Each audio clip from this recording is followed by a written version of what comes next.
हे देवी मैया, हमारे बेटा की हिम्मत और हौसला दी। दुश्मनों के इरादे और मजबूत होते जा रहे हैं और अभी पता चला है पाकिस्तान के कुछ आतंकवादी हमारे देश में घुसने की कोशिश कर रहे हैं। हमारी सुरक्षा एजेंसियों द्वारा पता चला है कि कल परसों तक वो हमारी सीमा के अंदर होंगे। उनकी प्लानिंग हमारे यहां बम ब्लास्ट करने की है। 5 जन जो लोग हमारी सीमा में जंगल के रास्ते घुसने वाले हैं, वो हमारे देश के किसी भी कोने में बम ब्लास्ट कर सकते हैं। उनके इरादे और उनकी हिम्मत तो देखो।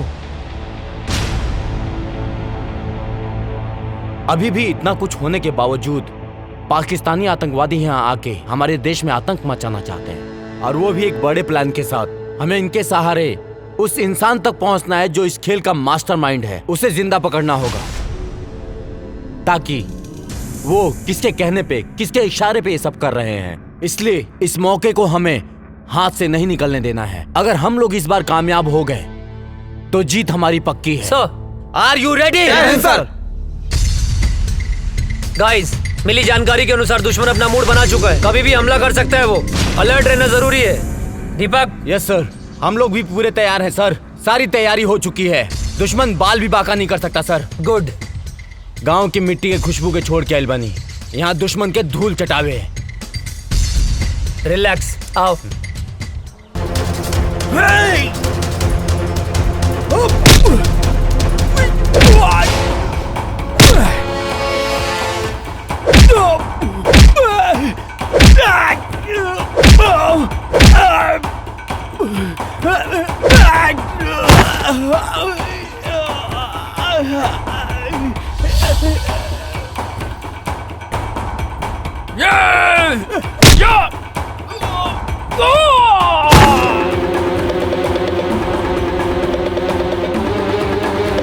अबे भाग ये मारने की जान से।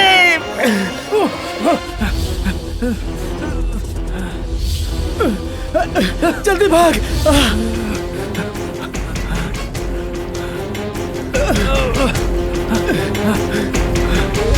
जल्दी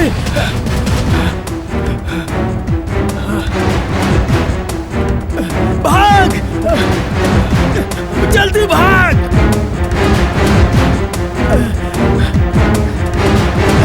भाग जल्दी, अबे भाग।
हाँ? तू तू तू एजा? तू है जा। अरे लेकिन ये तो वर्मा चाचा के घर है ना? हाँ उन्हीं के घर है, वो हमार बाबूजी हमें। अच्छा ठीक बा। हे पैर पीछे ले। काहे? पहली दफे घरे आई लोग, दाहिना पैर आगे बढ़ावा ना। लेकिन अभी तक तो मिसेज अजय नहीं बनल। तब बन जाना, मना के कैले सा। हम तक कब से तैयार हैं। हमरा के इतना सस्ता में पटावल आसान नहीं खे। तो दहेज दे के ले आए, बाकी लायम जरूर। यही घर में गांठ बांध ला। अरे अजय बेटा के बाबूजी ये आपसे ना मिले आयल बाड़ी। अरे तो तू एजा का खड़ा बाड़ा, अंदर आवा बेटा। अरे काजल बेटी प्रणाम चाचा जी। खुश रहा खुश रहा। अरे भीतर आवा। ना ना ना, उ तो बाबूजी आपके घरे बोलौले रहले ना। अच्छा? तो बस टाइम पे आ जाए उहे बतावे खातिर आयल रहनी। हाँ ठीक बा, आ जाए भब। चल तनी प्रणाम। खुश रहा। अरे रुका बेटी। हाँ अरे बुड़बक्के बाड़े का? हाँ बाबूजी। का कहले? अरे ना बाबूजी। हाँ हाँ ठीक बा, जाओ काजल के घरे छोड़ के आवा जाओ। हाँ। चला। डरते तो हम अपने बाप से हैं। बाप ने परमिशन दे दिया तो क्या कहना। बैठा। चला। ये बच्चा मतीन कहाँ बैठल बाड़ू? जवान हो गई लू, जवान मतीन बैठा ना। ठीक से तो बैठल बानी। जवान हो गई लू, फीलिंग नहीं किया आवत का। ए तार ढेर ना होता का? लेके चले के बता, लेके चला ना तो हम जाता नहीं। ए देवता रिसिया मत यार, बैठा। हमार मतलब है कि ऐसे बैठा कि हमरो मजा आवे और गियर भी बदल जाए। ठीक बा चला। Thank you.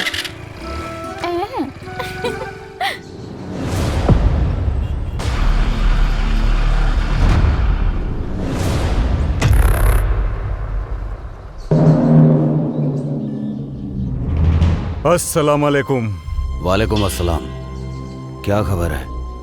सारी तैयारियां हो चुकी हैं जनाब। इस बार हम लोग चूकेंगे नहीं, बस आपके हुक्म की देरी है। हमारे सारे जवान तैयार हैं हिंदुस्तान के सैनिकों का सर धड़ से अलग करने के लिए। आमीन। जी जनाब। कोई गलती नहीं होनी चाहिए। जैसा आपका हुक्म, बस आपके हुक्म का इंतजार है हमें। ध्यान देना, इस बार मिशन में कोई खलल नहीं होनी चाहिए। जी जनाब। ऐसा कहर मचाओ कि हिंदुस्तानियों का रोम रोम कांप उठे। जी जनाब।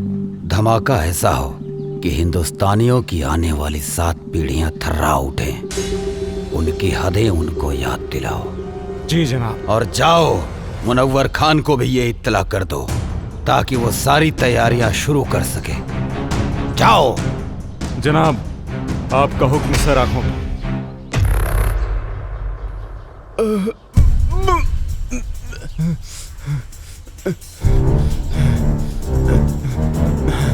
सलाम जनाब।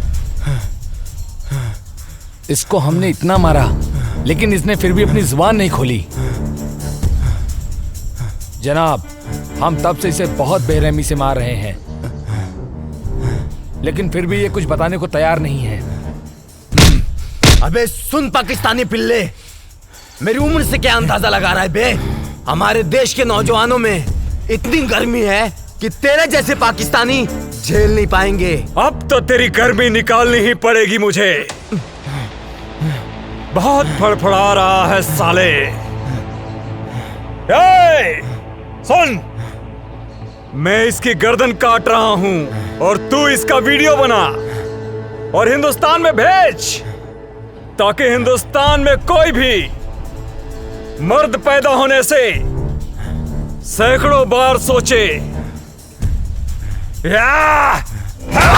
इस वक्त की सबसे बड़ी खबर, आतंकवादियों ने हिंदुस्तानी सैनिकों और उनके ठिकानों पर हमला करना शुरू कर दिया है। उन्होंने भारतीय सैनिक का सर कलम कर जय हिंद सर। जय हिंद। सर, एक बैड न्यूज है। क्या है बैड न्यूज? सर, अभी भी इंटेलिजेंस से खबर मिली है कि आतंकियों ने हमारे ठिकानों पर हमला करना शुरू कर दिया है। अच्छा, तुम लोग थोड़े होशियार रहो। वहाँ पे हम अपने और सैनिकों को लगा देते हैं। उन देशद्रोहियों को उनकी औकात दिखा देते हैं। It's order. ओके सर।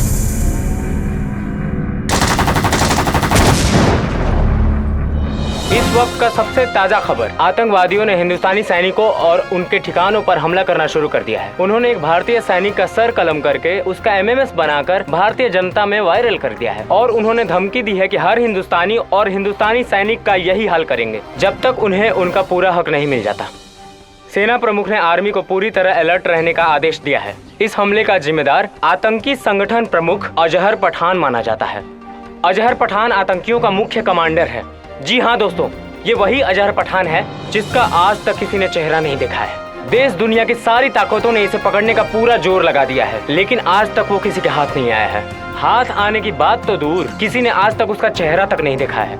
सिर्फ लोगों में उसके नाम का खौफ है, अजहर पठान, अजहर पठान। अब देखते हैं हिंदुस्तानी सैनिक उनकी बुरी नजरों पर कैसे पानी फेरते हैं। आप बने रहिए हमारे साथ देश दुनिया की सारी खबरों के साथ।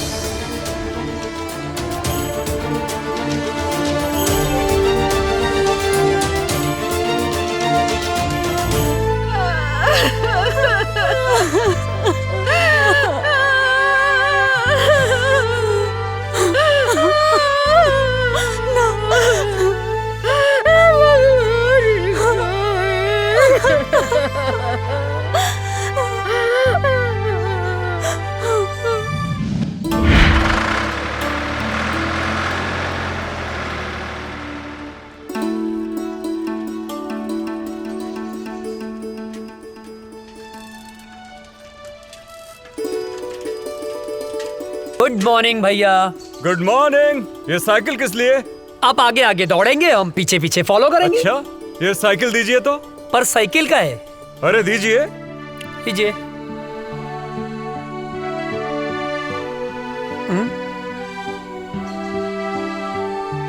चश्मा दीजिए जरा। चश्मा? पर काहे? अरे दीजिए। बुढ़ौती में जवानी सूझेला। कैसे लग रहे हैं हम? एक नंबर भैया। अरे अरे, बैठना नहीं है, फॉलो मी। ये भैया का ऑर्डर नहीं है, फौज का ऑर्डर है। भैया का ऑर्डर नहीं है, फौज का ऑर्डर है, बैठना नहीं है। अरे फौजी आप हैं, दौड़े हम का है। फॉलो मी, जल्दी करो वरना सजा डबल हो जाएगी। भैया गलत बात हो।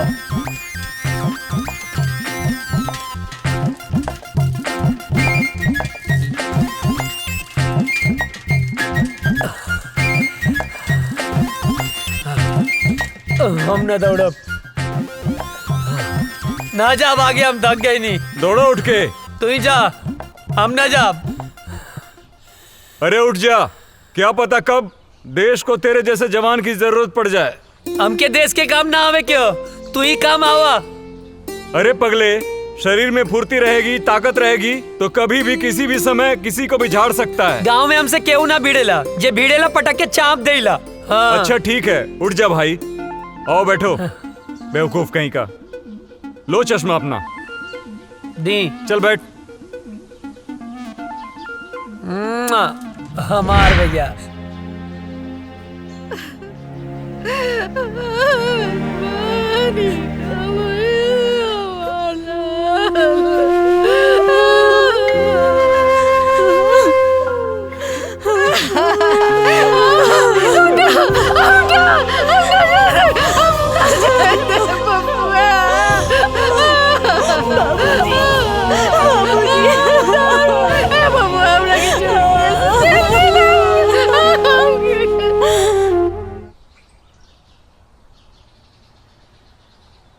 चाचा जी, ओ चाचा, का भेल चाचा, काहे रोवत बाड़ा?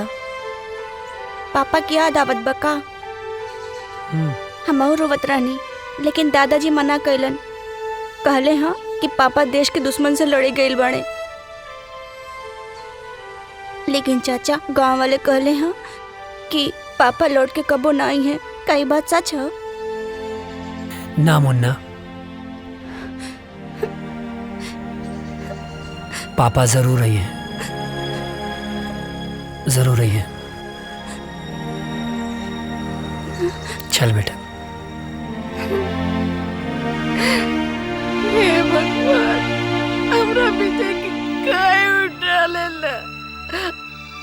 हमरा पीछे का खेले रही?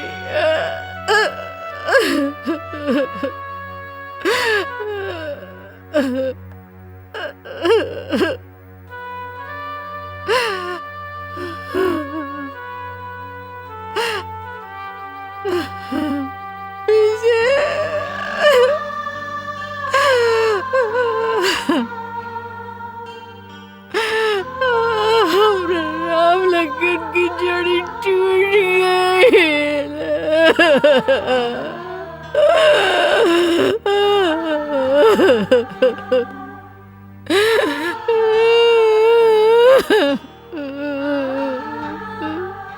बेतरी नींद ना आवत रहे,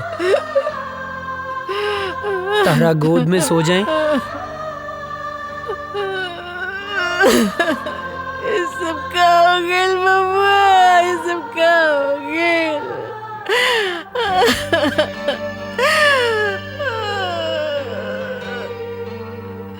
काय ऐसा होला? एक जमीन के टुकड़े खातिर भैया हमनी के छोड़ के ना गईले माई।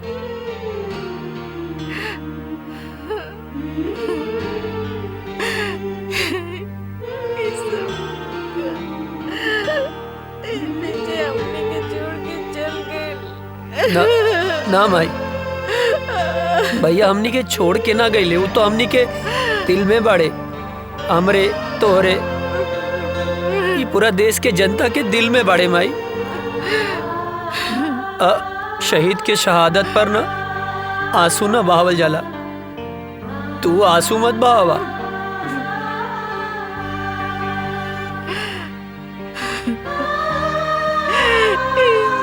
सब काय होला? काय होला?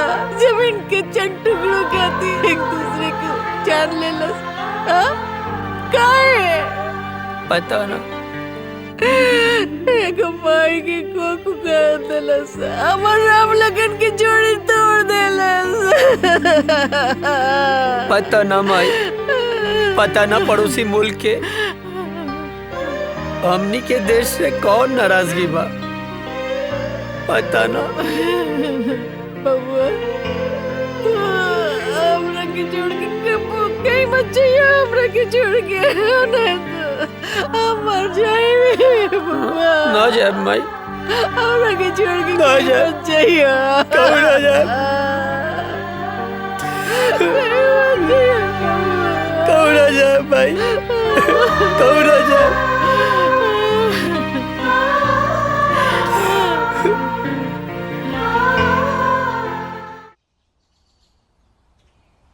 केहू बा चिट्ठी आयल हो, केहू बा चिट्ठी आयल हो, चिट्ठी आयल हो। हाँ आवतानी। हाय ली।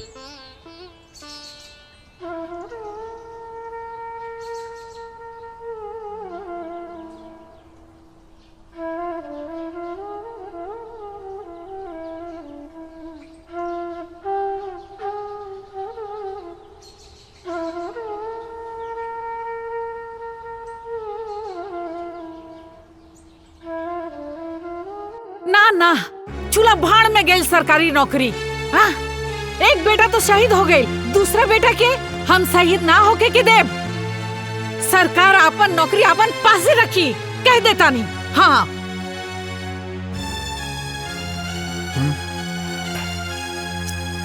देखा बेटा, बात ऐसन बा कि विजय के शहीद होखे के बाद भारत सरकार ओकरा जगह पे तोहके नौकरी देले बा। मगर हम नहीं के चाहत। हाँ, विजय शहीद हो गई, ओकर नौकरी अजय के मिलल। अगर अजय शहीद हो जाए तो हम क्या करब? बोली। अजय के माई, तोहरा दूगो बेटा बा, तब इतना सोच रहल बाड़ू। हाँ, अजय करी पूरा दुनिया माई बा, वो का सोचत हुई है? बोला, कहीं तहरा के भगवान 10 गो बेटा देले रहता नू तो खुद हम भेज देती ने अपने भारत माता के रक्षा करे खातिर। बुझाइल? बात करा ताड़ू। माई बैठा। अरे बैठ। ए माई, बाबूजी ठीक कहा तारे। हमार मतलब है तू ठीक बोला तारो। तू केकर माई हवे बोल? बोले के पड़ी के करमाई है? तब बताओ ना के करमाई हवे। तोर माई है। आई धरती माई के करमाई हवे हमरे नु ह। बाबूजी गलत कहाँ बोले? तोहरे रक्षा के जिम्मेदारी के करे बाबूजी? तोहर। आ धरती माई के रक्षा के जिम्मेदारी के कर ह? अरे तोहरे नु बा। माई मरब जीव सब विधना के हाथ में ह। और दुश्मन के लगे ऐसा कोनो गोली ना कि तेरा बेटा के सीना के पार कर जाओ। बिल्कुल। हाँ बिल्कुल ठीक। सोच मत, मार के आए मर के ना आए का बाबूजी? हाँ बिल्कुल ठीक। अब भूख लागल है, खाना देना। दे दा। देता नहीं। चलना।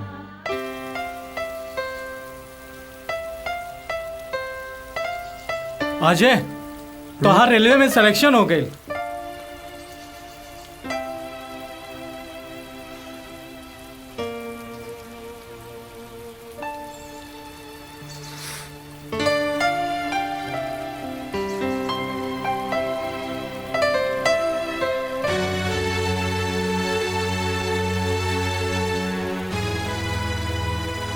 अब एकर कोनो मतलब ना। हम फौजी बनब। अरे ये तो बहुत अच्छा फैसला कैला। हाँ। लेकिन अजय, तू इतना उदास काहे हुआ?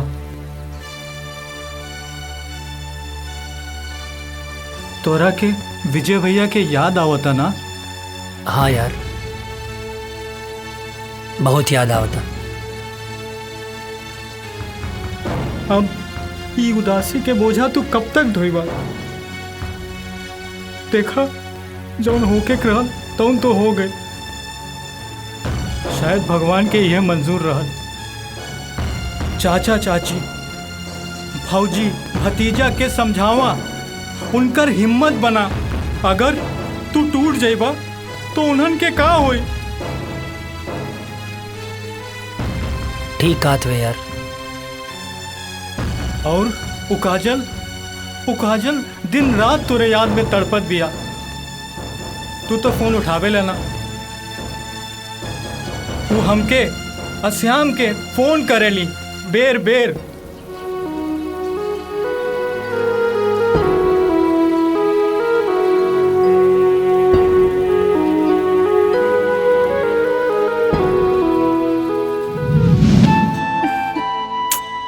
पता ना कहाँ रह गई ले। आवे दे बतावा तनी।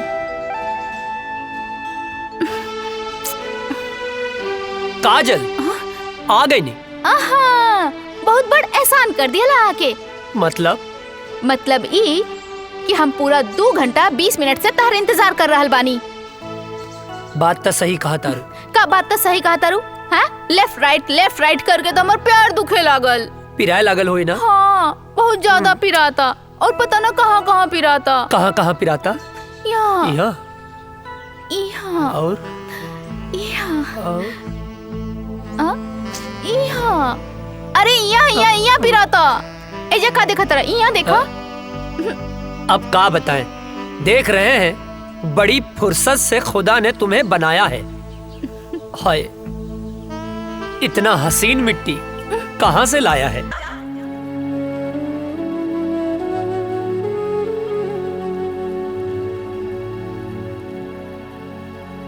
अजय, कहाँ खो गईला? कहीं ना। जाके एक बार काजल से भेंट कैला। ना करब। हम फौज में जाए खातिर माई बाबूजी के मना सकीले, पर काजल के ना मना पाई। कहीं काजल के प्यार हमार कमजोरी ना बन जाए।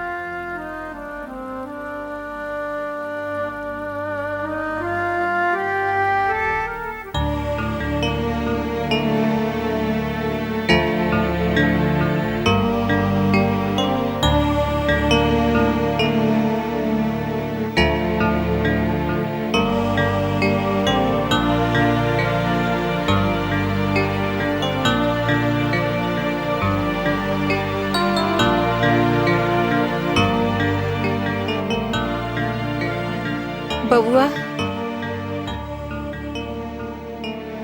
एक बार विचार कर ला। हम माई है ना, हाँ? हम अपन मन के ना समझा पाता नहीं। विजय के सदमा तो हम बर्दाश्त कर लेनी, लेकिन तो के कुछ हो जाए तो हम ना बर्दाश्त कर सकब। तो के तक खुश होके के चाहिए माई, हमके देश के सेवा करे के मौका मिलल बा। अब ऐसे ताक के ना हमके ब्लैकमेल मत करा, खुशी खुशी भेज ना यार।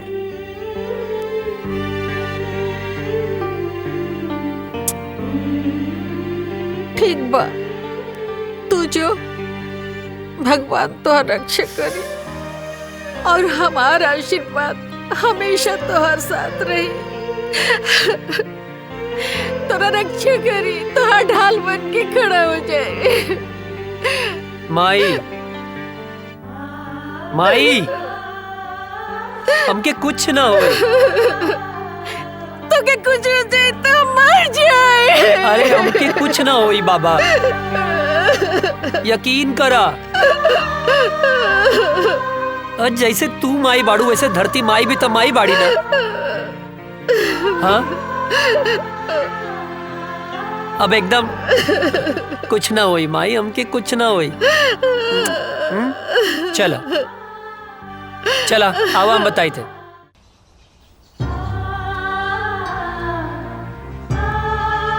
चला था खुश रहीं बाबू।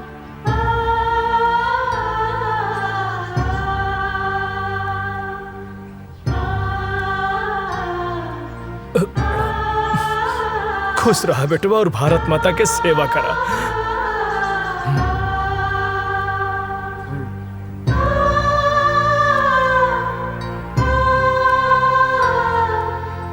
माई,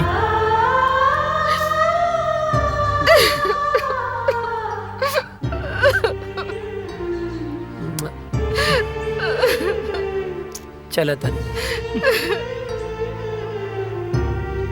चला, जल्दी लेट होता।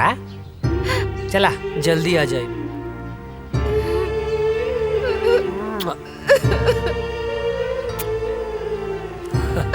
चला श्याम, चला।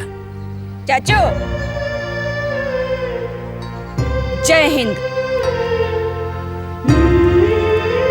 जय हिंद।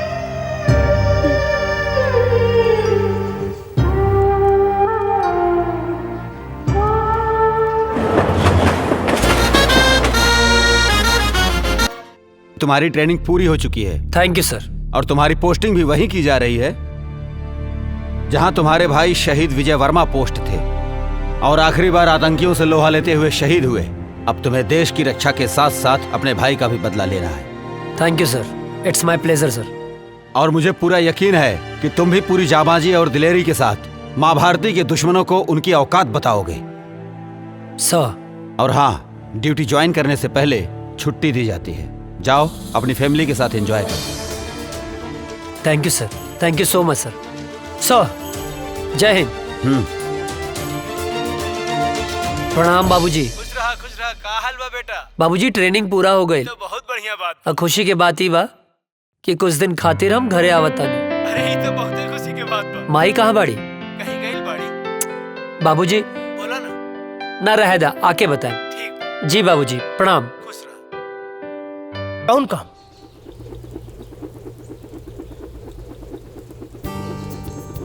अरे ई ससुरवा सुतल बा, काम बन जाई। यस।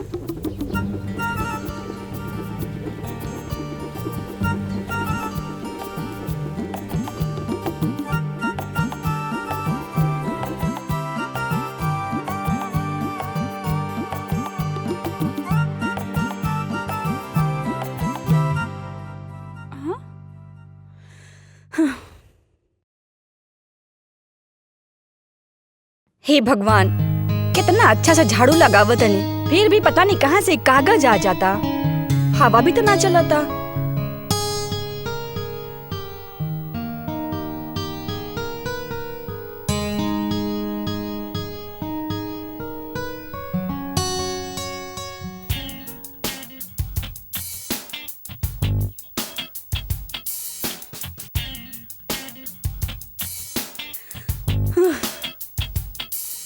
ई कहाँ से आ जाता? ई कुल तो साफ कर दिले रहनी अच्छे से।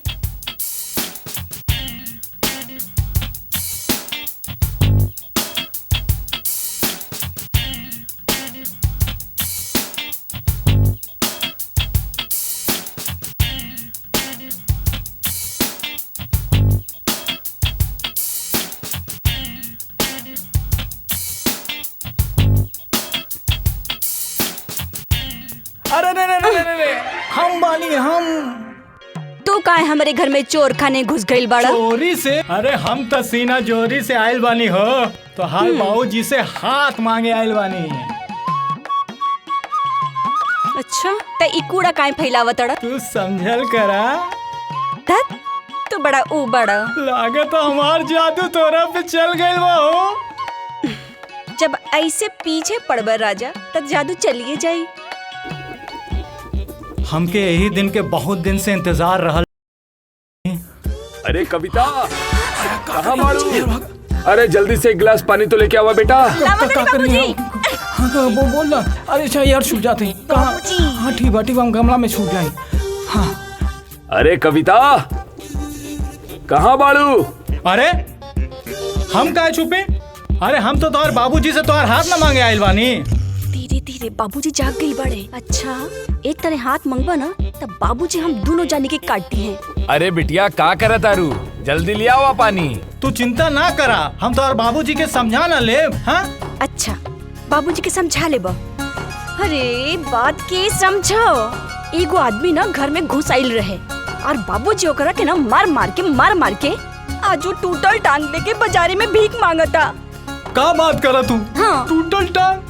अरे हम भीख ना मांगा। सुना हमके कहीं छुपा देना। कहीं छुपा दे। हे भगवान बचा लिया हमको, कुछ नहीं करा हम। हे भगवान। अरे बेटा कविता, कहाँ रह गइलू? इली बाबूजी आगे नहीं। का बिटिया, काहे इतना देर लगा देलू पानी लावे में? अरे बाबूजी गिलास धोवत रहनी है। अरे बाप रे, इतना सुंदर लड़की के ऐसा राक्षस ऐसा बाप। हे भगवान बचा लिया। अरे हम 100 किलो के लड्डू चढ़ा दे, प्लीज हमके बचा लिया। हमारे हाथ पे टूटे वाला बा। हम भगवान हम कबो पीछा नहीं करब। भगवान बचा लाला। हम जिंदा हमके बचा ला भगवान बचा ला।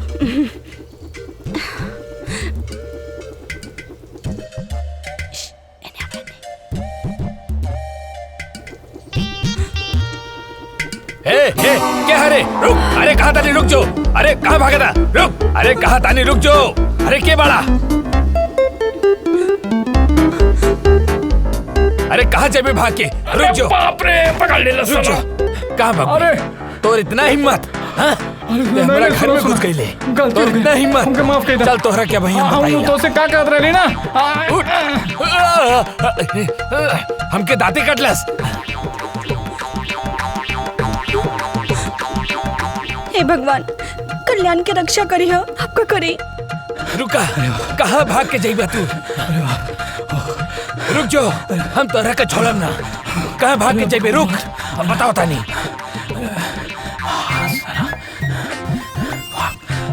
भाग जल्दी भाग।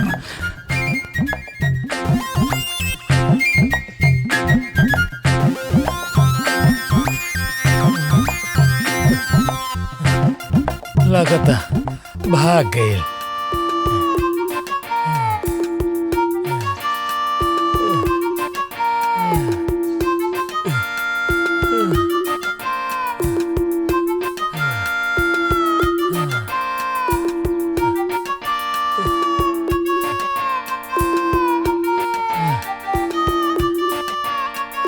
लगता भाग गए। खैर वो हमके चाहे जब मिली हम ओकरा के छोड़म ना। चाहे जब मिली हम ओकरा के छोड़म ना।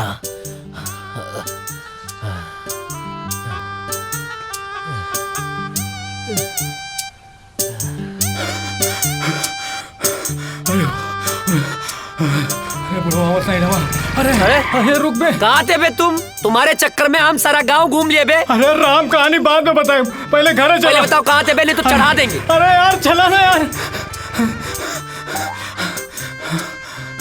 चवन्नी मुस्की।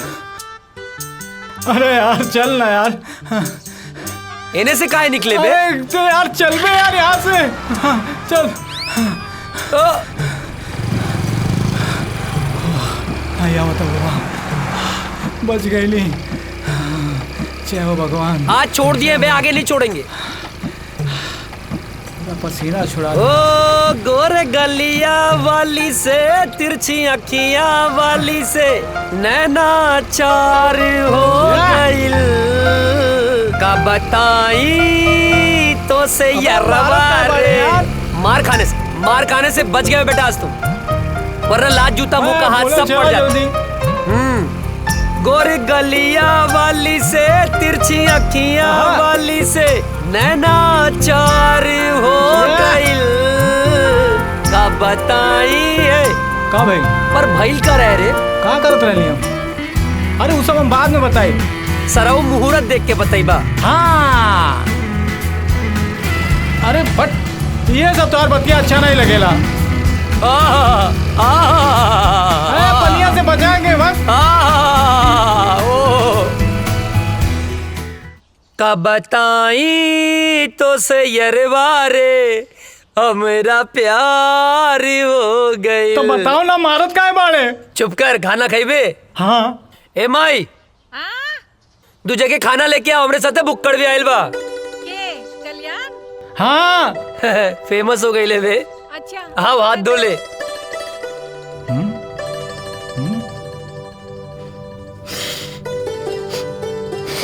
ए हाँ, जाके हाथ धो। अरे हमार हाथ तो साफ बा।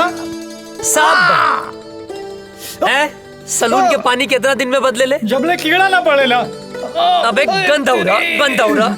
जाके हाथ धो। जाता ही। एक बार कुकुर के पूंछ सीधा हो सकेले, बाकी तू ना। इला चाची गोड़ लगातानी। चेत रहा, बैठा। खा।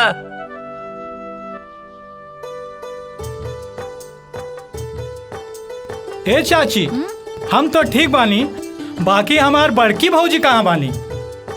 माई के गेलवाड़ी। हाँ, यही से तो खाना हमके पकावे के पड़ा था। तनी अजय के समझावा, जल्दी से ब्याह कर ले। हमरो के हाथ पटावे वाली चाहिए ना। वो नैहर गईली, छुटकी बहू आ जाई तो हमार साथे हाथ पटाई ना। हाँ, और नहीं तो का। और वैसे भी बुढ़ापा में काम कहाँ पावेला। ढेर ना होता। नहीं। बहाव के रोक, गति के धीमा कर। हाँ। ओकरा के काहे धमकावा ताड़े? हाँ, हम सब बुझी ले। अरे हमार माई, यार ड्यूटी और ब्यूटी। सुना बिटिया, हाँ बाबूजी। हम जाता नहीं कुछ काम से। हाँ, थोड़ा ध्यान रखिए। हाँ ठीक बा बाबूजी।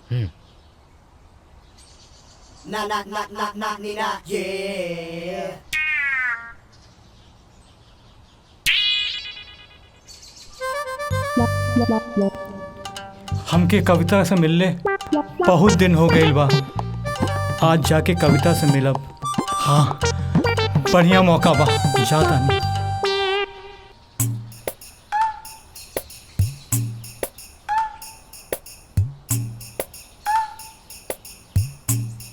तू इतना दिन बाद? कविता, ये बात सही बा। हम तोहार बाबूजी से डराइला, लेकिन यो बात सच बा कि हम तोहरे बिना जी ना सकेंगे। आज हम एगो फैसला कर ले बानी कि हम जियब चाहे मरब, लेकिन ब्याह तोहरे संगे करब।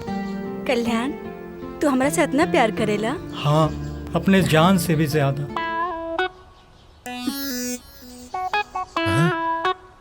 तोहरा के जान ही देवे के पड़ी।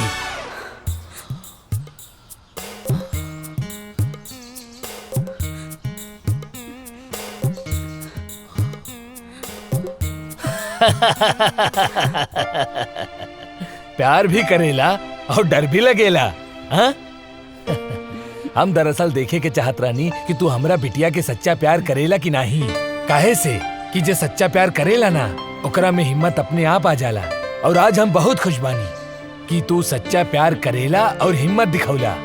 अब हम निश्चित हो गए बानी कि तू हमार बिटिया के ध्यान रखबा, ओकरा प्यार करबा। अरे अरे जुग जुग जिया बाबूजी। तेरी अखा का यो काजल कर देता है मैनू घायल।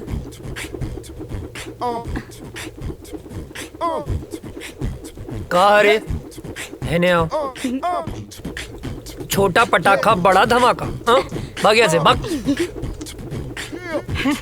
अरे बबुआ, जेकरा खातिर इतना फीट फाट होत बड़ा ना, तारा बाबूजी ओकरा बाबूजी से मिलके बात पक्का करे खातिर गइल बाड़े। हाँ? सच्ची माई? हम जाना तानी तोहार जान कहाँ अटकल बा। अरे अजय के माई, अजय के रिश्ता पक्का हो गई। हाँ, अब सुना तू एक बात कान खोल के सुन ला। दिग्विजय सिंह फौजी के बेटा के बियाह हट तनी घर के बढ़िया से एकदम जगमगा दिया। हाँ, ताकि लोग आए देखे देखते रह जाए। ठीक ना? हाँ ना बेटा? हाँ बाबू। हाँ, ठीक बा। Thank you Mai. Thank you बाबूजी। तेरी अखा का यो काजल कर देता है मैनू पागल।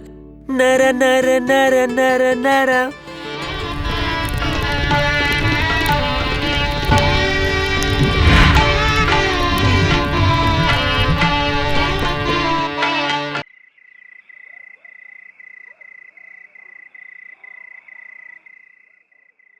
अजय, अजय। ए काजल, का भइल? काहे रोवत तारू? तारा के लेवे खातिर कुछ जवान लोग आइल बाड़े। वो काहे बदे?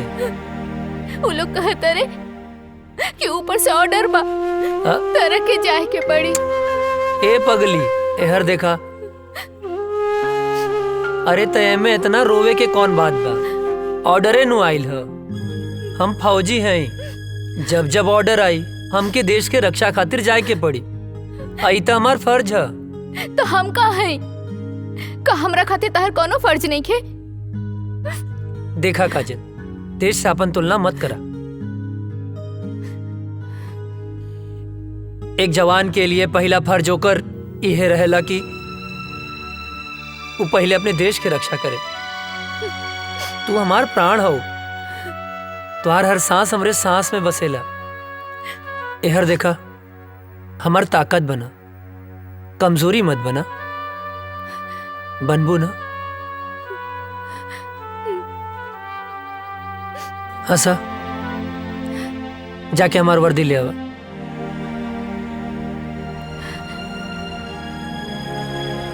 पगली कहीं के। हाँ मिश्रा। सॉरी अजय, हेडक्वार्टर से इमरजेंसी मैसेज आइल बा, आज ही निकले के बा। ठीक है। का ठीक बा?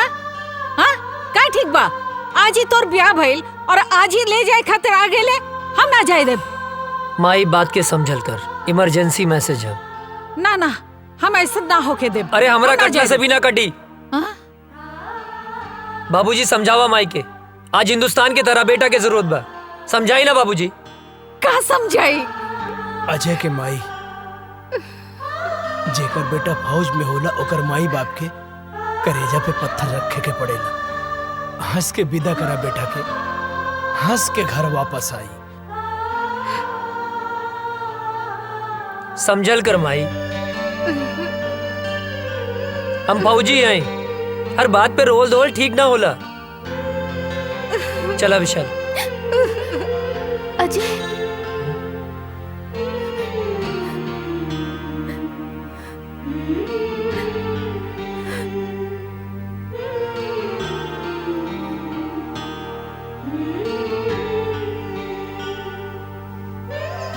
जल्दी आए। अपन ख्याल रखिए। तू माई रोवा मत। माई बाबूजी के ख्याल रखिए।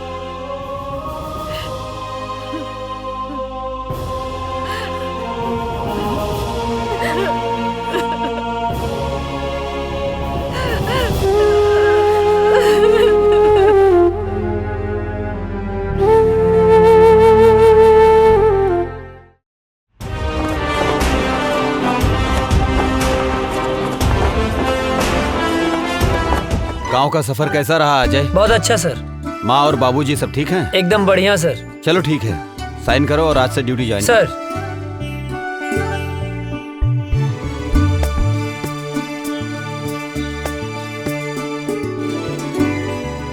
जय हिंद।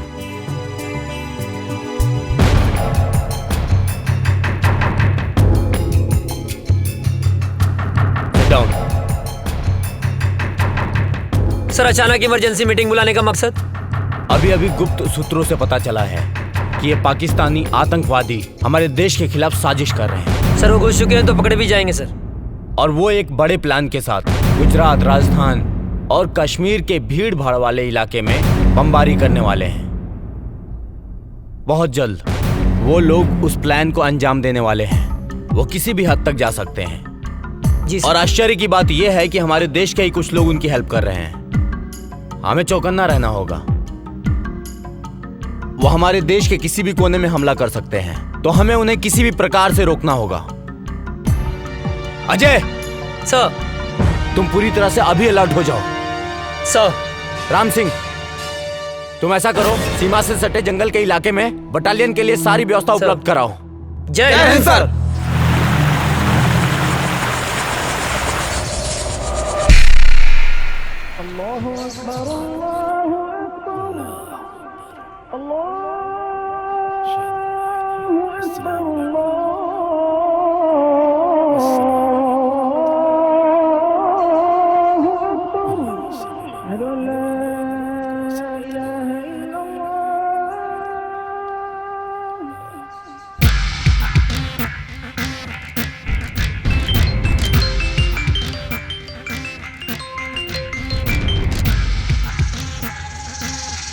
जी बॉस, हुक्म कीजिए। धारा 370 खत्म होने से हमारे सिपाहियों के इरादे कमजोर तो नहीं हो रहे हैं? नहीं बॉस, हमारे इरादे तो और भी पुख्ता हो गए हैं। वाह।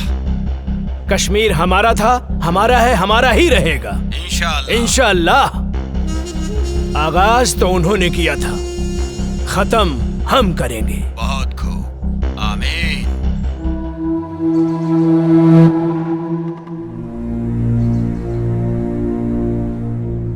अस्सलाम वालेकुम भाईजान। वालेकुम अस्सलाम। हैदर कहाँ है? आ रहा है। सलाम वालेकुम भाईजान। वालेकुम अस्सलाम। हैदर। हाँ भाईजान। क्या हाल समाचार है? आर्मी में एक नया नौजवान ऑफिसर आया है, अजय वर्मा। ये वही विजय वर्मा का छोटा भाई है। विजय वर्मा भी आया था हमारे मंसूबे पर पानी फेरने के लिए। उसको तो हमने जहन्नुम में पहुंचा दिया। लग रहा है इसको भी इसके भाई के पास पहुंचाना पड़ेगा। अरे हम लोगों का तो बस एक ही मिशन है, कश्मीर की आजादी और पूरे हिंदुस्तान की बर्बादी। और इन हिंदुस्तानियों को हमारी ताकत का एहसास होना चाहिए। कश्मीर पाकिस्तान का पाक हिस्सा था जो हमसे धोखे से छीन लिया। हमारे शरीर में खून नहीं, बारूद है, बारूद। जो हमसे टकराएगा उसके चिथड़े उड़ जाएंगे। हमारे जीने का मकसद है कश्मीर की आजादी। नारे तकबीर, अल्लाहू अकबर, नारे तकबीर, अल्लाहू अकबर, नारे तकबीर, अल्लाहू अकबर।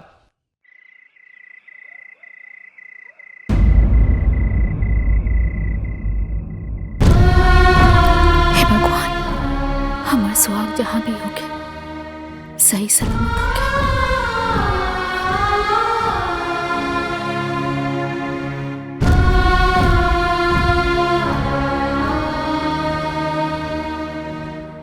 हे देवी मैया, हमारे बेटा की हिम्मत और हौसला दी।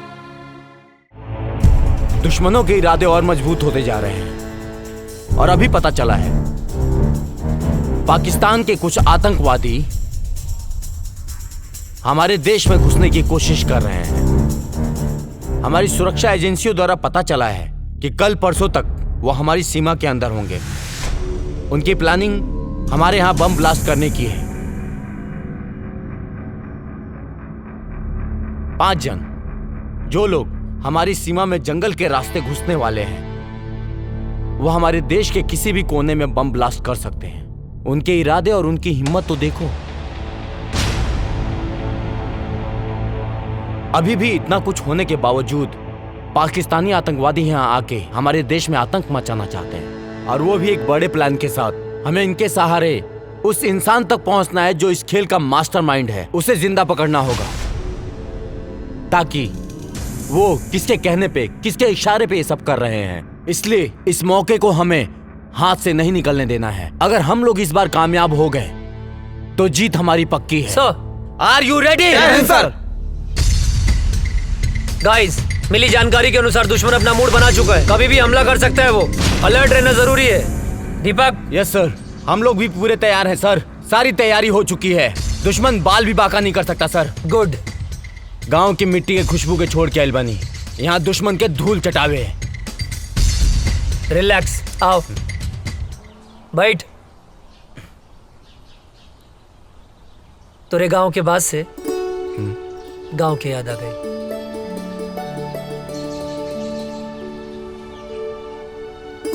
भाभी के फोटो का?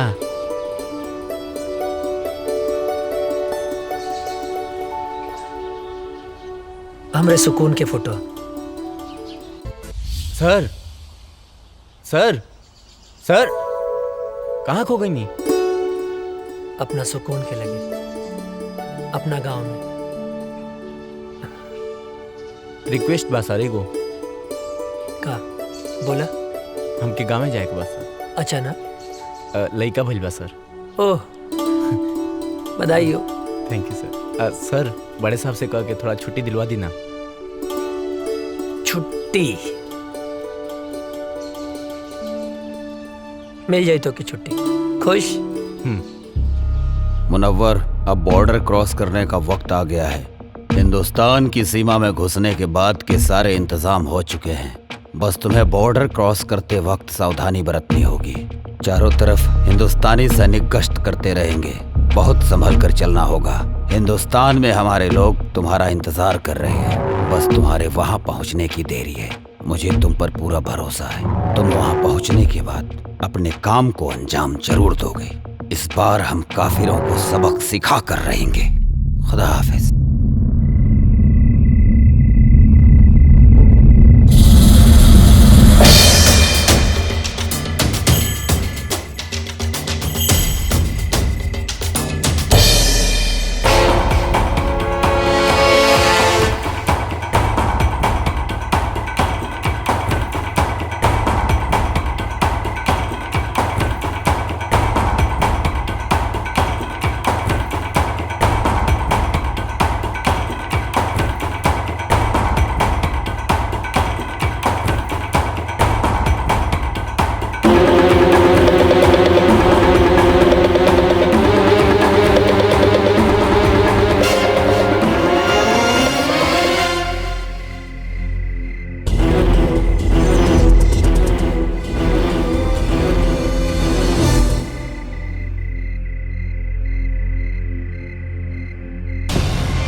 चलो आओ, आ जाओ।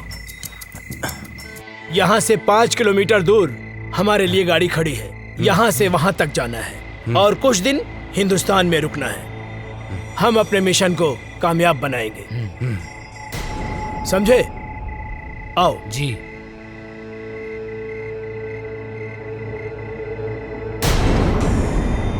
इस तरफ से आ जाओ।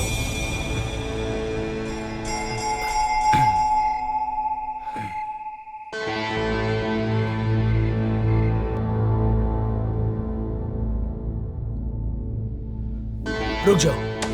अब यहाँ से ना 500 मीटर दूर हिंदुस्तान की सीमा शुरू हो रही है।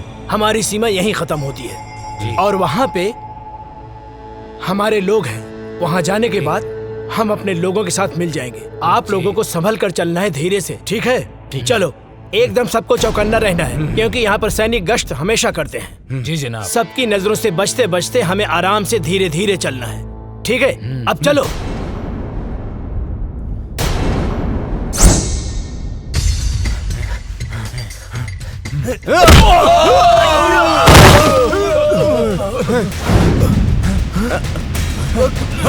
कहाँ गया? किधर गया? किधर गया? कौन है? कहाँ गया? किधर गया? चलो। जी जनाब।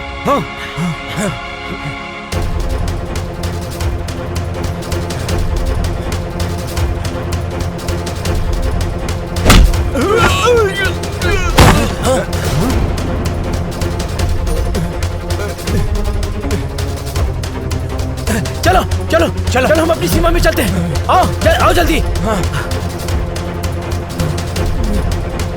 भूत भूत भूत, छोड़ो हमें, छोड़ो हमें। ये मेरा तौबा, मेरा अल्लाह का तौबा, मेरे बाबा का तौबा। तू छोड़ दे मुझे, मैं कभी हिंदुस्तान में नहीं आऊंगा। अरे फौजी,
हिंदुस्तान जिंदाबाद बोल।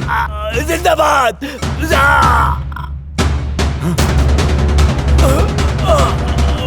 ना तुम लोगों का ईमान है, ना तुम लोगों का धर्म। बैठ। तेरे गांव के बाद से गांव की याद आ गई।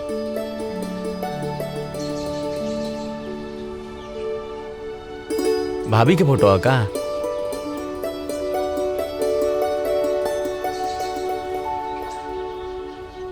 हमरे सुकून के फोटो। सर सर सर, कहाँ खो गई? नहीं, अपना सुकून के लगे, अपना गांव में। रिक्वेस्ट बा सर एगो। का बोला? हमके गाँव में जाए के बा सर। अच्छा ना? लइका भइल बा सर। ओह, बधाई हो। थैंक यू सर। सर, बड़े साहब से कह के थोड़ा छुट्टी दिलवा दी ना। छुट्टी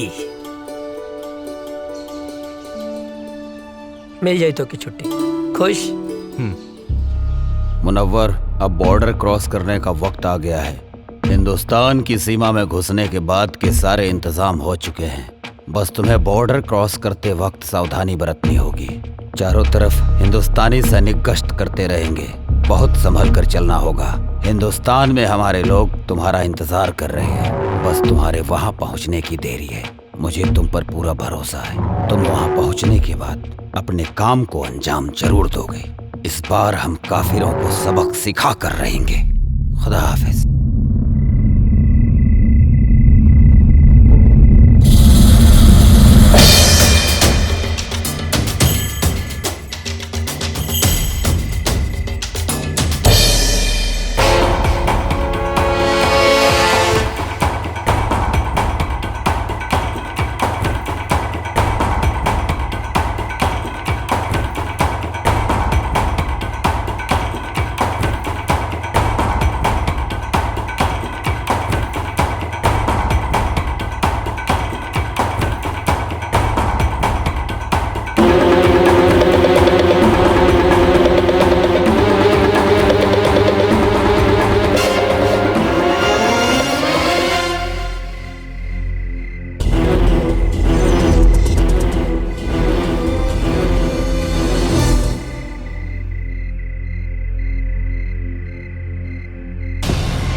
चलो आओ, आ जाओ।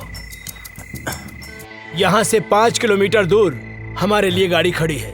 यहाँ से वहां तक जाना है और कुछ दिन हिंदुस्तान में रुकना है। हम अपने मिशन को कामयाब बनाएंगे, समझे? आओ जी।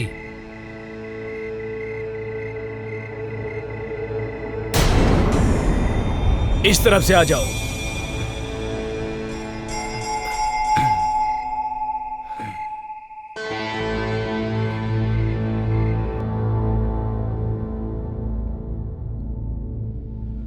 रुक जाओ। अब यहां से ना 500 मीटर दूर हिंदुस्तान की सीमा शुरू हो रही है।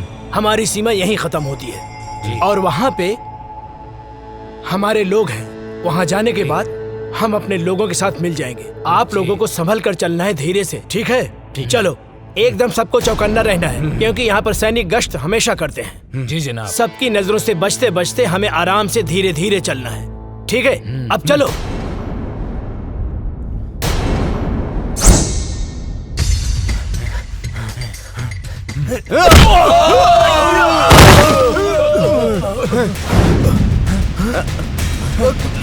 कहाँ गया?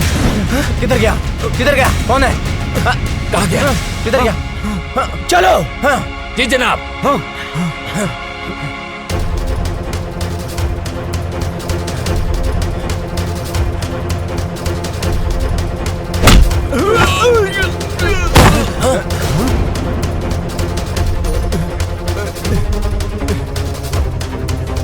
चलो चलो चलो चलो, हम अपनी सीमा में चलते हैं। आओ आओ जल्दी। भूत भूत भूत, छोड़ो हमें, छोड़ो हमें। ये मेरा तौबा, मेरा अल्लाह का तौबा, मेरे बाबा का तौबा। तू छोड़ दे मुझे, मैं कभी हिंदुस्तान में नहीं आऊंगा। अरे फौजी,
हिंदुस्तान जिंदाबाद बोल। जिंदाबाद।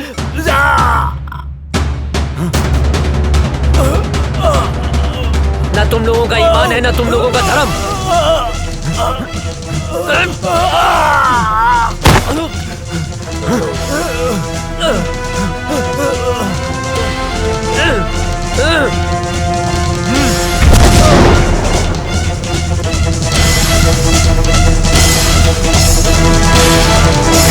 अभी अभी खबर सामने आई है कि आतंकवादियों और हिंदुस्तानी सैनिकों का आमना सामना हुआ है, जिसकी वजह से कुख्यात आतंकवादी मुनव्वर खान हिंदुस्तान की गिरफ्त में आ चुका है। जी दोस्तों, हिंदुस्तानी सैनिक पहले से अलर्ट थी और जैसे ही कुख्यात आतंकवादी मुनव्वर खान हिंदुस्तान के सीमा में प्रवेश किया, वैसे ही बहादुर सैनिक अजय वर्मा ने अपनी जान की बाजी लगाकर उनका मुकाबला किया, जिस वजह से खूंखार आतंकवादी मुनव्वर खान पकड़ा गया। दुख की बात यह है कि उस मुठभेड़ के बाद से ही अजय वर्मा का पता नहीं चल पा रहा है। खूंखार आतंकवादी मुनव्वर खान से पूछताछ जारी है और अभी भी लापता अजय वर्मा को ढूंढने का प्रयास किया जा रहा है।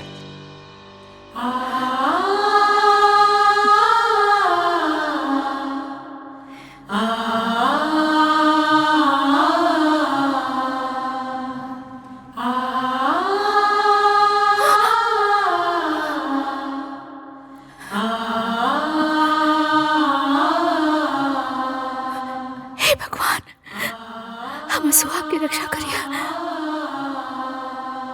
एक दिल दहला देने वाली खबर सामने आई है, अजय वर्मा शहीद हो चुके हैं। जी हाँ, सेना प्रमुख के द्वारा बयान जारी किया गया है कि मुनव्वर खान के साथ मुठभेड़ में ब्लास्ट हुआ था, जिसके बाद से ही अजय वर्मा का कोई पता नहीं चल पा रहा है। ब्लास्ट की जगह से कुछ सामान बरामद हुए हैं, जो सामान अजय वर्मा का बताया जा रहा है। इसी से अनुमान लगाया जा रहा है कि अजय वर्मा शहीद हो चुके हैं। इससे पहले आतंकवादियों के द्वारा मुठभेड़ में अजय वर्मा के बड़े भाई भी शहीद हो चुके थे। अजय वर्मा को ढूंढने की बहुत कोशिश की गई, लेकिन कुछ पता नहीं चल पा रहा है। ब्लास्ट वाली जगह से अजय वर्मा के कुछ सामान मिले हैं, जिससे ये अनुमान लगाया जा रहा है कि अजय वर्मा शहीद हो चुके हैं। आप लोगों को एक जानकारी और दे दूं, कुछ ही दिन पहले आतंकवादियों के द्वारा हुए हमले में अजय वर्मा के बड़े भाई शहीद हो चुके थे। अब अजय वर्मा की इस खबर से पूरा देश शोक में डूबा हुआ है। सोचिए, अजय वर्मा के माँ बाप के दिल पे क्या बीत रहा होगा, जिनके दोनों जवान बेटे देश की रक्षा करते करते शहीद हो चुके हैं।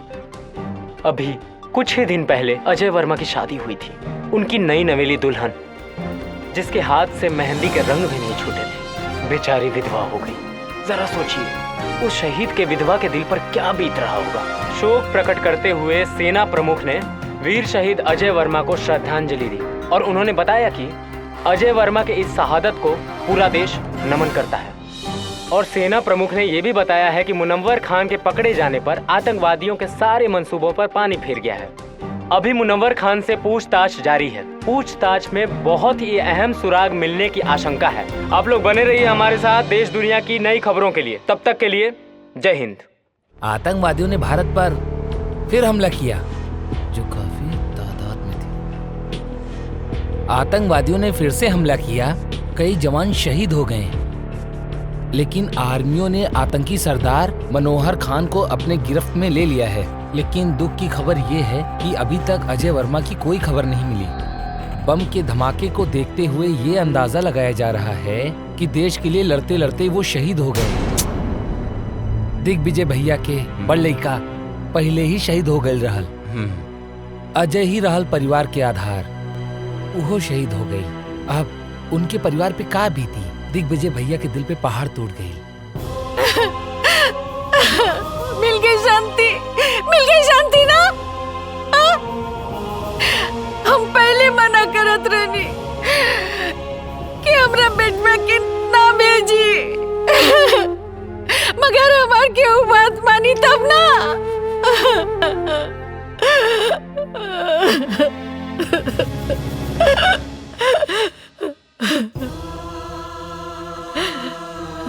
भाई, हमारे बेटा के लाश खेता दिखा दो। बाबूजी, विस्फोट इतना जोर से फैल रहा है ना, अजय के कुछ भी पता ना चलल।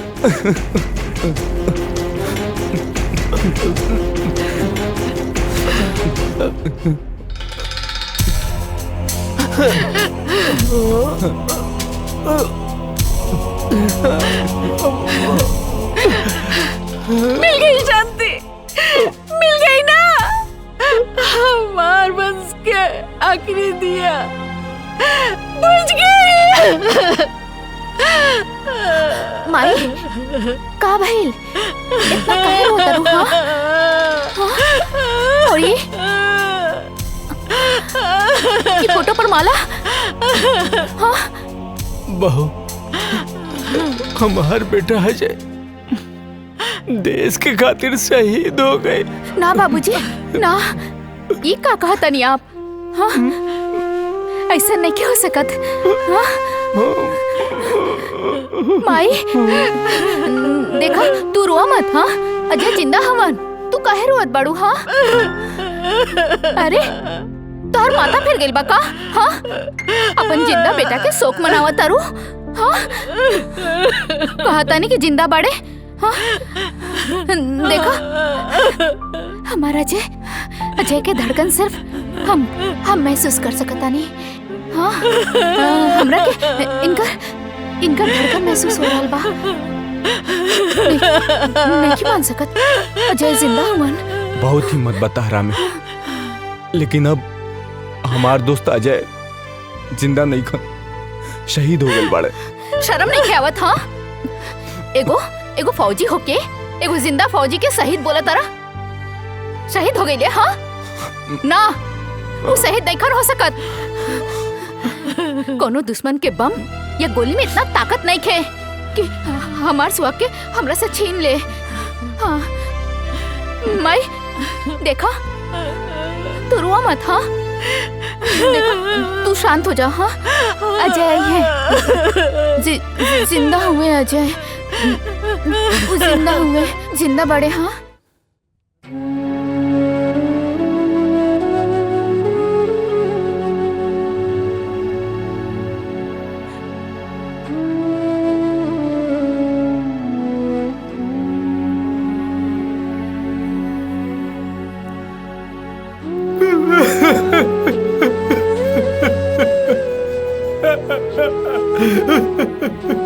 अजय भैया, आतंकवादी हमला में शहीद हो गए। कल्याण मत रो, कहे कि ये भगवान की मंजूर रहे। भगवान इतना निर्णय कैसे हो सकेले? चाची रो रो के पागल हो रहे मालिक। और काजल मौजी के तुम बताए नहीं भाई कि उनके सुहाग उजड़ गई। भगवान इतना निर्दयी कैसे हो सकेले? अरे श्याम क्या करता ना? श्याम, अरे अंधेरा में कौन पढ़ाई करता ना बेटा? ए श्याम, अरे मचिसिया बना काजनी कहाँ थई ले बा?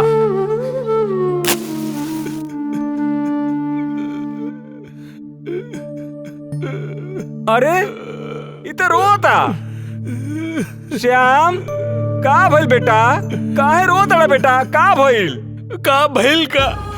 वो अजय बोलत रहे कि आतंकवादी हम तोहरा के ना छोड़ब, तो ओकरा के ना छोड़े के चाहत रहे ना, तो हमके काहे जोड़ के चल गइल? हम तो ओकर यार रहनी ना, गद्दार थोड़ो है जो हमके छोड़ के चल गए। बेटा तू ठीक कह रहा बड़ा बेटा। बेटा मत रो बेटा, हम तुम्हारे साथ बानी बेटा, हम तुम्हारे साथ बानी बेटा। मत रो बेटा, चुप रह बेटा, शांत हो जा।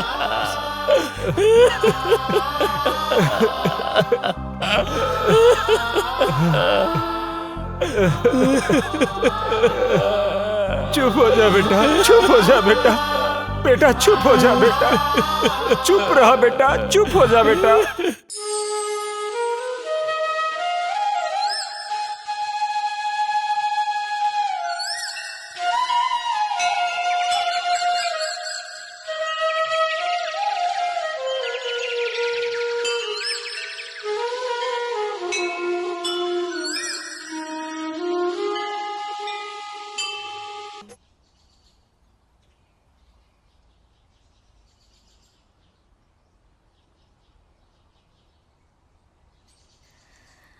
बहू, ई तू का कर रहा बाड़ू बहू? अरे अजय अभी दुनिया में नहीं के, भगवान के उहे मर्जी रहे। अजय नहीं मरल बाबूजी, हमरा के पूरा विश्वास बा वो जहाँ भी हुई है हमारी मांग के सिंदूर उनका के खींच के ले आई। अजय के भाई तू ही समझावा बहू के। बेटी माजी, हमरा के विश्वास पा वो जिंदा हुए। हाँ बेटी, सब ठीक हो जाएगी, भगवान पे भरोसा रखा, सब ठीक हो जाएगी। रउआ बिल्कुल ठीक कहा तानी। देखी रउआ जैसन उचित समझी वैसन करी, हमरा कौनो एतराज नहीं के। चला काजल। कहाँ? बिटिया अभी तहार उम्र ही का बा, ये पहाड़ जैसी जिंदगी कैसे कटबू तू? यही से हम फैसला कैले बानी कि हम तोहार दूसर बियाह करब। सुना बहू, बाबूजी के कहल तू मान ला, अभी तो बहुत जिंदगी पड़ल बा। आखिर बहू अकेले तू कब तक रहबू? कब तक? का बाबूजी बोझ लगता नहीं का बात कर रहा बारू बेटी? अरे बेटी तू हमार बात समझे की कोशिश करा। एक तो धन भाग हमार की तू हमरे घर में बहू बन के आयलू। हम कोनो आँख के काजल ना है कि आंसू के साथ बह जाई। अजय के नाम में हम अपन रूह, धड़कन सब कुछ कर देले बानी। हम अपन अंतिम सांस ले उनका इंतजार करब। हमार बात समझे की कोशिश करा।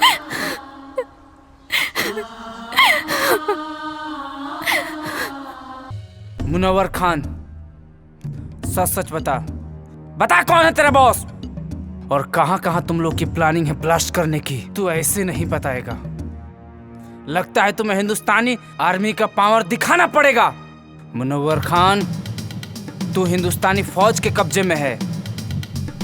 आज हिंदुस्तानी फौज तेरे साथ क्या सलूक करेगी तू सोच भी नहीं सकता है। बता सच सच, बोल तेरा बॉस कौन है? बोल बोल बोल।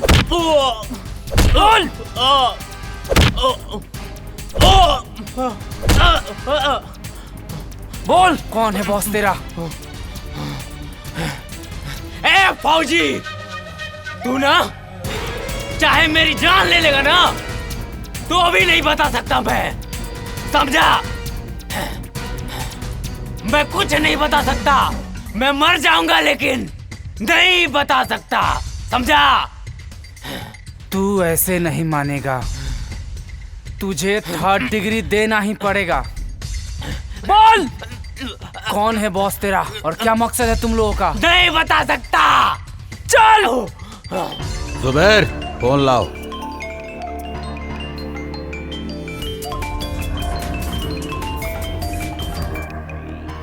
अजहर। जी जनाब। उन्होंने मुनव्वर खान को गिरफ्तार करके हमारे लोगों में और उबाल भर दिया है। जी जनाब। अब हम उन्हें उनकी औकात दिखा कर रहेंगे, उन्हें एक पल भी नहीं बख्श सकते हम। अब हमें खौलते हुए खून से नहीं, ठंडे दिमाग से काम लेना होगा। अजय वर्मा और उसका भाई हमारे ही किए हुए हमले में शहीद हुए थे। जी जनाब। दोनों भाई हिंदुस्तान और हिंदुस्तानी मीडिया के लिए हीरो हैं। अब हमें लोगों के इस इमोशन को अपना हथियार बनाकर मुनव्वर खान को छुड़ाना पड़ेगा। जी जनाब। हम उसकी माँ को किडनैप करके पाकिस्तान लाएंगे और फिर हिंदुस्तान की फौज और सरकार को जी जनाब अपनी इज्जत बचाने के लिए मुनव्वर खान को छोड़ना ही पड़ेगा, नहीं तो लोग सड़कों पर आ जाएंगे। सलाम अलैकुम।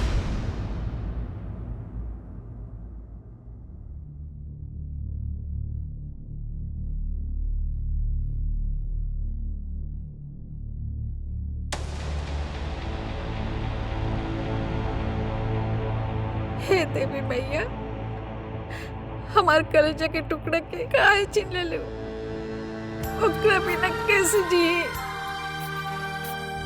ओकरा बिना हम कैसे जिए तानी माई? हम मर जाए, अब हम मर जाए। हाँ, हमरा लाल के साथ का कहलू, ओकरा के कुछ कैसे हो गल मैया? तू तो पूरा संसार के माता बड़ो, तू तो जाने लू, ओकरा बिना काजल कैसे रही माई? हमरा परिवार के पुकार तू सुन सकेलू ना माई? हाँ, तू तो जाने लो, ओकरे बिना हम ना रह सकब, ओकरे के कुछ कैसे हो गए? हम मर जाए, हम मर जाए, हम ओकरे बिना ना रह सकब। हमार बच्चे के लौटा दी माई, तू तो माई बड़ू, हमो माई है, हमार दिल के टुकड़े के लौटा दी।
कौन जगह?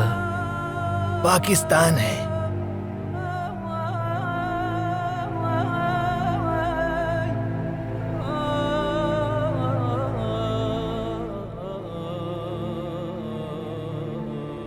हम यहाँ कैसे आए? कल मैं जंगल गया हुआ था तो वहां पर मैंने देखा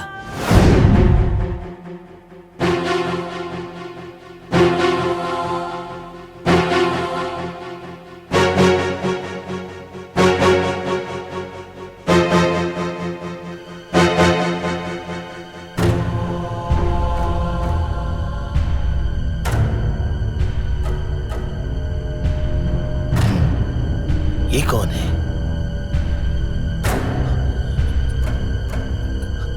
ये तो ऐसा लगता है जैसे हिंदुस्तानी है। ये फौजी लगता है।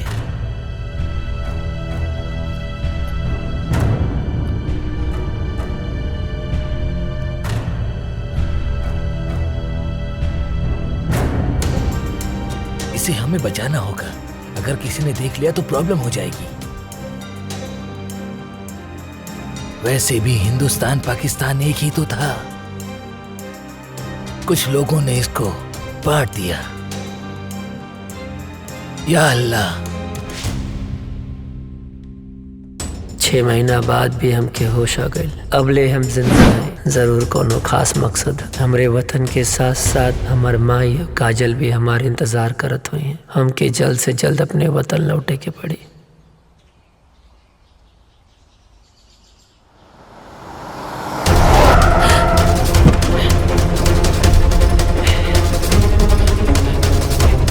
बुढ़िया चला। अरे हमरा के कहे चला था। अरे छोड़ा। हम का कहीं नहीं। हमरा के ले जाता रहा। अरे चल गाड़ी में चल। अरे छोड़ा। हम बोला था कि छोड़ा। ठीक ना क्या होई? छोड़ दो हमरा के। अरे हम बोला था कि हमरा के छोड़। चुपचाप बैठ। गाड़ी के बाहर नहीं करा। अरे छोड़ा हमरा के। हमरा क्या के हो? अरे बता रहे बुढ़िया छोड़ा रे। चुप कर। बेहोश करेगा। अरे चुप कर।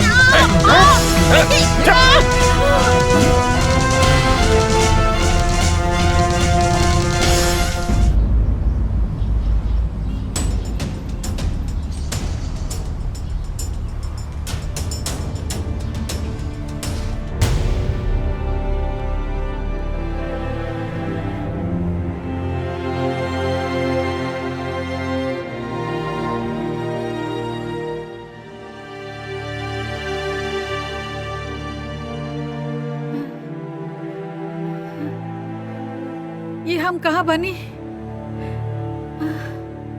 हम जब बानल काहे बनी? अरे क्यों बा? अरे हमरा के बचावा। हमरा के यहाँ से छुड़ा के ले जावा हो। हे भगवान हमरा के छुड़ावा।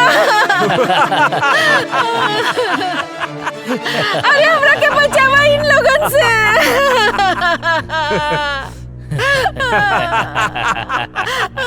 क्या रे क्या बड़ा तू लोग? काहे के हमरा के यहाँ ले आल बड़ा? का कहने बनी तोरी के? चुप बुढ़िया। बताता हूँ कि तुझे क्यों लाया हूँ यहाँ। तुम्हारे दोनों बेटों को अपने आदमियों से मरवाया था मैंने।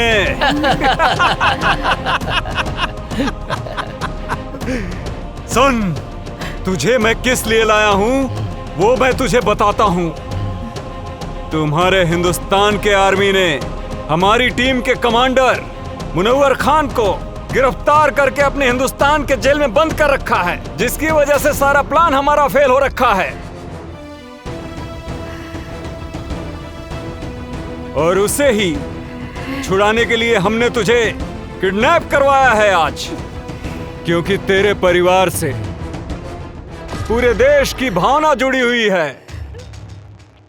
ये बुढ़िया सुन, अगर 24 घंटे के अंदर अंदर मुनव्वर खान को हिंदुस्तान सरकार ने नहीं छोड़ा तो हम तुम्हारे साथ जो करेंगे ना, उसे देखकर सारे हिंदुस्तानियों की रूह कांप जाएगी।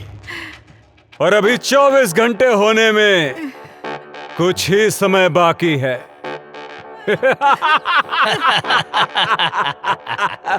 इधर वक्त खत्म हुआ और तुम्हारा वीडियो वायरल।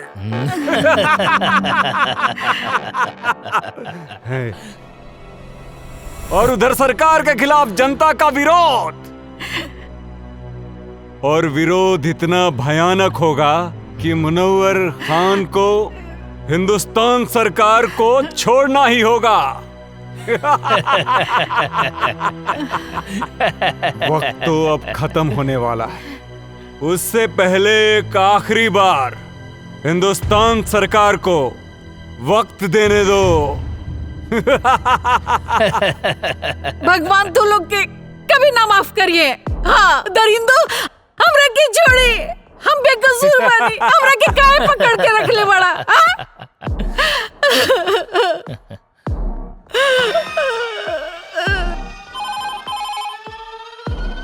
हेलो, कौन? कैप्टन, क्या हुआ? कब छोड़ रहे हो मुनव्वर खान को? वक्त का ख्याल करो। तुम्हारे पास अब सिर्फ 30 मिनट बचे हुए हैं। और सुन, अगर इन 30 मिनट में तूने हमें कोई सूचना नहीं दी तो तू सोच भी नहीं सकता है कि अजय वर्मा की मां के साथ क्या क्या हो सकता है। बकवास बंद करो। क्या सबूत है कि शहीद अजय वर्मा की मां तुम्हारे कब्जे में है? ले सुन, हमरी खातिर कोनो समझौता मत करिए। और हाँ, मैं आखिरी बार बता रहा हूँ, वो वीडियो तेरे हिंदुस्तान की पूरी मीडिया में वायरल कर दूंगा मैं। ठीक है, हमें गृह मंत्री जी से बात करनी होगी।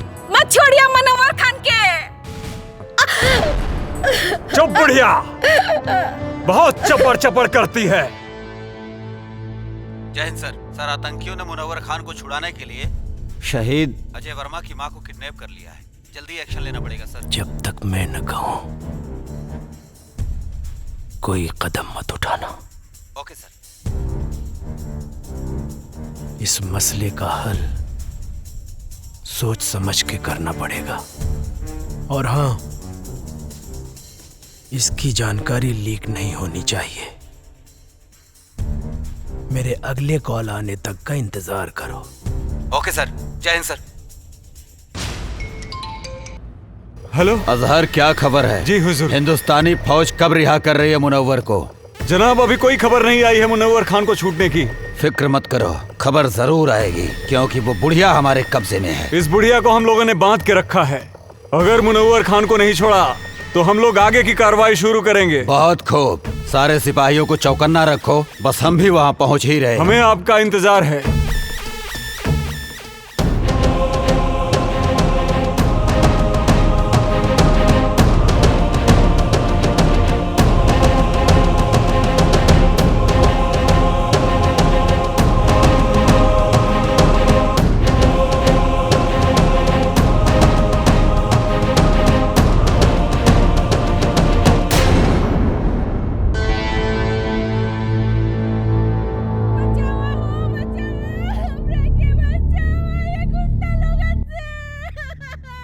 इ तो कोनो लड़की की आवाज लागत बा।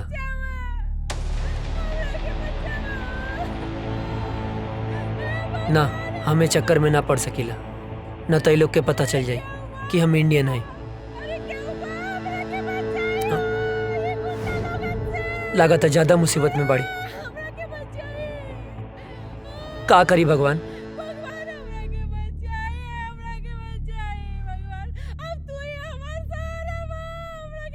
केहू के भी बहन बेटी हो सकेले,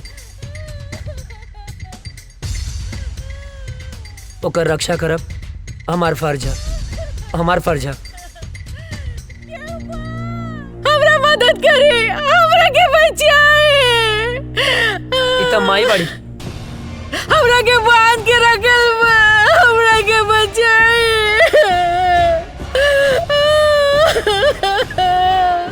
हम का करी माई है। रुक जा।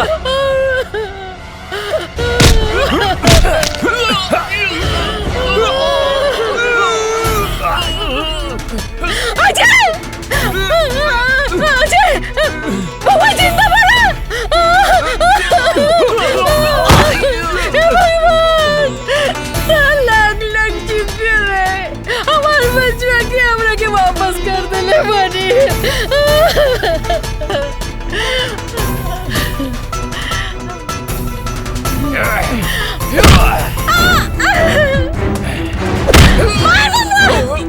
और मार, मत छोड़िए, मार और मार।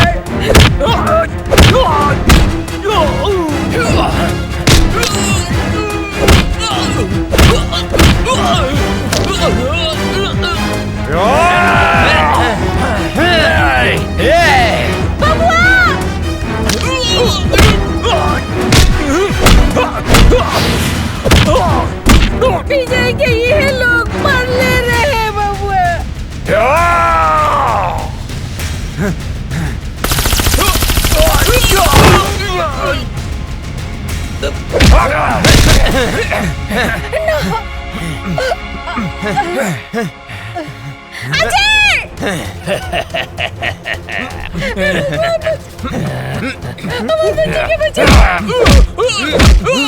मत छोड़िए, हम एक फौजी के माई हाई। मार बेटा, इन्हीं के छोड़िए मत।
बिना वजह छेड़ते नहीं, और कोई हमें छेड़े तो उसे छोड़ते नहीं। फाड़ दे कलेजा दुश्मन के घर में, हिंदुस्तानी उसे कहते हैं।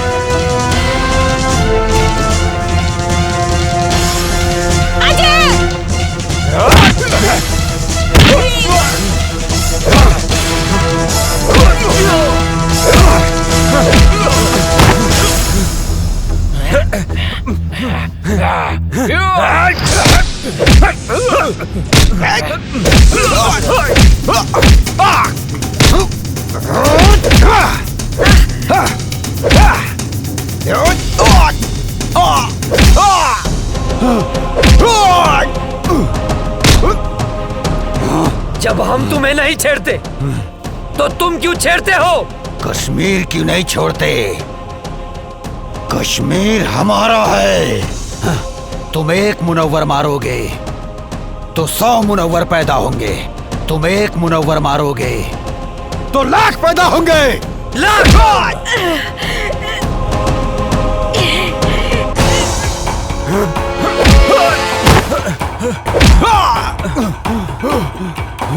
भेजे में शांति से बात घुसती नहीं है क्या? ए काफिर, तेरा भाई भी आया था यहाँ, मैंने मारा उसे, वो भी बम से उड़ा के, समझा?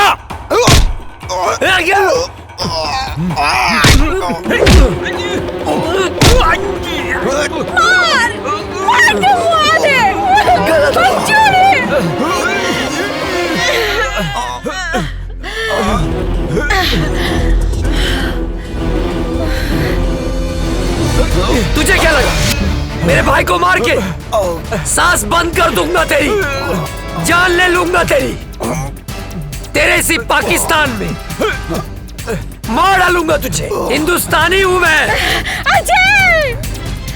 हिंदुस्तानी हूँ मैं, हिंदुस्तानी।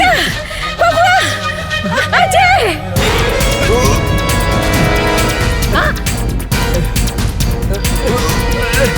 बेटा!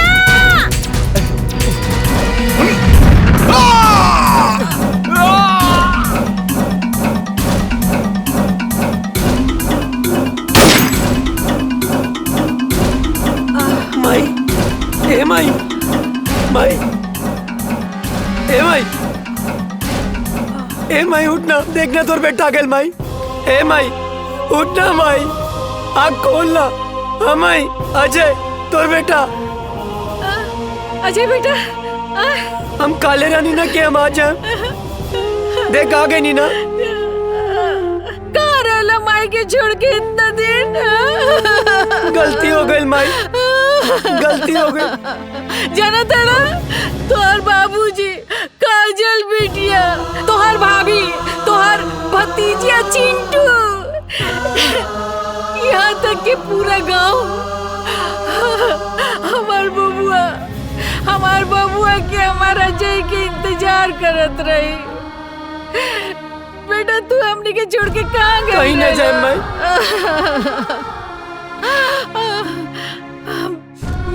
चला चला घर चला। हाँ माई। काजल बिटिया तो हर इंतजार चला करत उठा। रही।